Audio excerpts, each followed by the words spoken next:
day Jesus came to town. The day Jesus came to town. Springtime in Jerusalem was a time where one could experience change in life, as it was a time of celebrating and commemorating the events of the past. As the Passover was a time to remember and give thanks to God for the great things that he had done.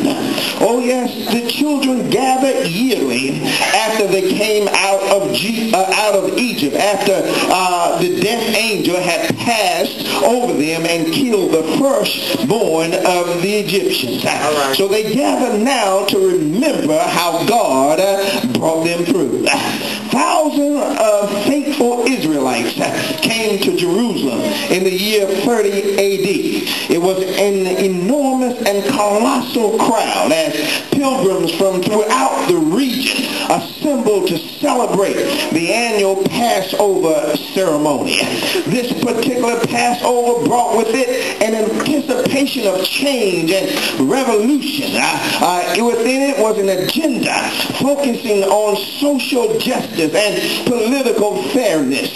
This festival had a peculiar and abnormal undercurrent, as the spotlight was not on the usual events, but the gospel and the chatter was about Jesus, the one who had raised the dead, and the one who had cured the lepers, and the one who had given sight to the blind, and the one that had made the lame walk.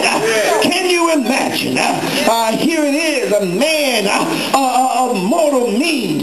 Here he was expressing and exhibiting the power of God here on earth. And the people were excited. It somehow reminds me that we should have the same enthusiasm when we come to church. That there should be a crowd that has gathered to see what's going on in the church. The reason nobody wants to gather at the door of the church today is because we are lame and dead. Because we don't have any enthusiasm. We just come and sit down and tell the preacher to preach me happy. Do what you think you can do to make me feel good. But I can see in this crowd today that they came ready to worship Jesus. And somehow we today need to have the same mentality, that we don't come to church simply to be seen or to sit down, but we come in a crowd. We come as a crowd. We come as a group to lift up the magnificent name of Jesus. Yes. Those who had been healed of diseases and conditions that were considered hopeless and impossible were restless and excited about what Jesus would do next. I don't know if you've ever had that feeling that somehow you couldn't wait to get to church because you didn't know what the choir was going to sing next. You couldn't wait to get to church because you didn't know what the atmosphere was going to be like.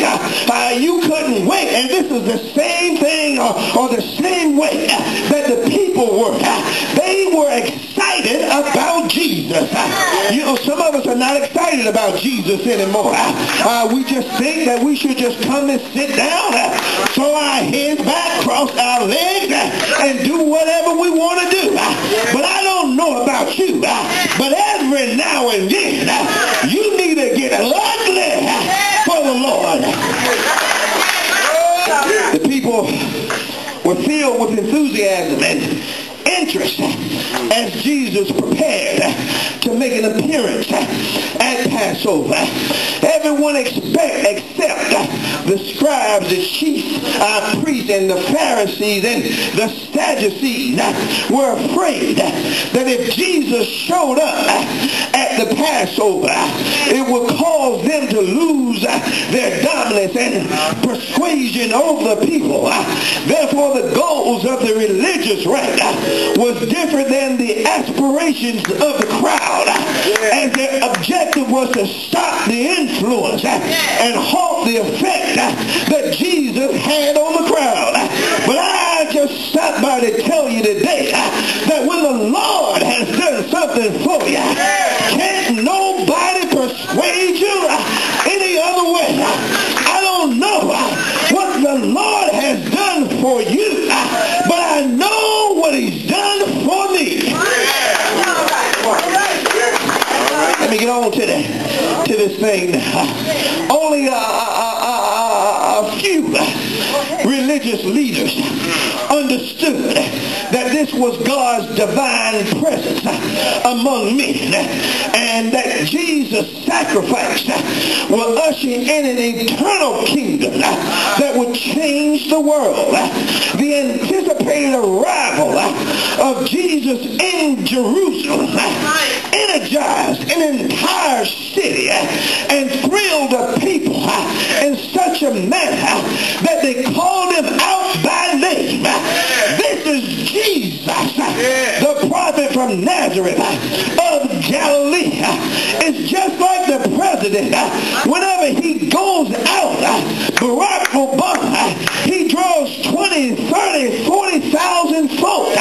Jesus was the same way that he drew a crowd, and the people knew who he was. It was no question of who Jesus was.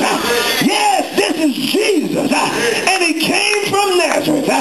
But I remember somebody asking the question, can any good thing come out of Nazareth? Well, somebody may be asking you the question today.